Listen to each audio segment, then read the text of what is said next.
रुपया प्रिय हो तो उसकी कोई खास बात है?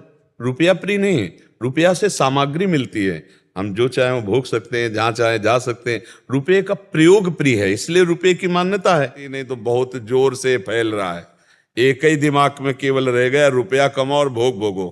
आप देखो ना कैसे इन किन प्रकार रुपया मिले और मनमानी भोग भोगने के मिले, यही जिंदगी ऐसा माना जा रहा है, लेकिन ये जिंदगी नहीं है। पर यहाँ रुपया क्या क्या अपराध कौन देख रहा है? रुपया के आगे कुछ बुद्धि भ्रष्ट हो गई, लोग समझ नहीं रहे। कौन नरक और स्वर्ग की बात करता है? अभी वर्तमान में रुपया कमा रहे हैं, खा रहे हैं, मौज कर रहे हैं, ये नहीं देख रहे कि अपराध बनेगा तो सब नष्ट हो जाएगा। ये जो लोग होश में नहीं होते ना, पूरी फैक्ट्री में आग लगती है, शरीर रोगी हो जाते हैं, वंश परंपरा चलना मुश्किल हो जाती है, बहुत दुर्गति होती है। ऐसा लक्ष्य रखें कि हमारी पढ़ाई लिखाई का उद्देश्य धन, तो देखो ना पढ़ाई लिखाई करके बहुत ग्रेजुएट होते हैं और अपराध के द्वारा धन कमा रहे हैं, अपराध कर रहे हैं, दूसरों के धन का अपहरण कर रहे हैं। बहुत वो देश सेवा में लगा देते, वही माइंड आप दूसरों की रक्षा में लगा देते। परिवार हैं और बच्चे हैं तो उनके लिए पर्याप्त धन का कुछ, आप पर्याप्त संख्या बोल सकते हैं क्या? आज तक कोई पर्याप्त संख्या बोल पाया क्या? ईमानदारी से बोलना, पर्याप्त संख्या बोल सकते हैं कि इसके बाद हमें नहीं चाहिए। अगर आपको 1 करोड़ मिल जाएंगे ना तो 5 करोड़ की आवश्यकता ना पैदा हो जाए तो मुझे बता दें। धर्म पूर्वक धन कमाने की चेष्टा न करें, अपने कर्तव्य का पालन करने की।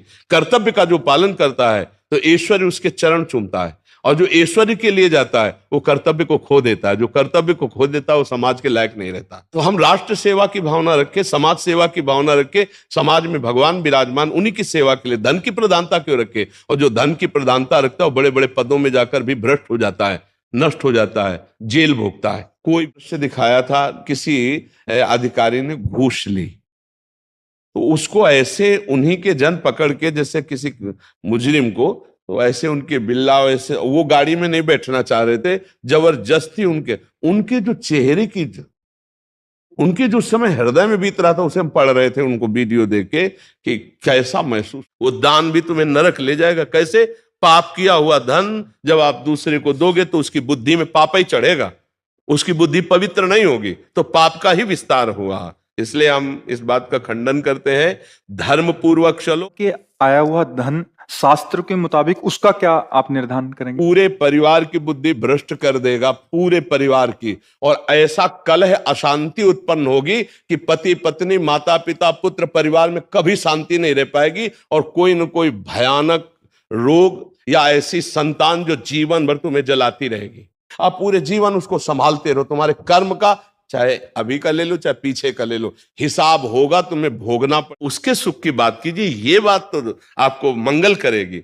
और ये सब अहंकार को पुष्ट करने वाला है, इससे ज्यादा लाभ की आशा मत रखिए। क्यों? क्योंकि धन में जिसकी महत्व बुद्धि हो गई लेने और देने में, वो भगवान को महत्व बुद्धि में रख ही नहीं सकता है, ये बिल्कुल समझो। धन की महत्व बुद्धि भगवान से विमुख कर देती है। आज का समाज चरित्र को बेच करके, धर्म को बेच करके वो धन की प्राप्ति चाहता है। पहले था सर्वस्व का चाहे नाश हो जाए पर चरित्र नष्ट नहीं होगा और धर्म नष्ट नहीं होगा।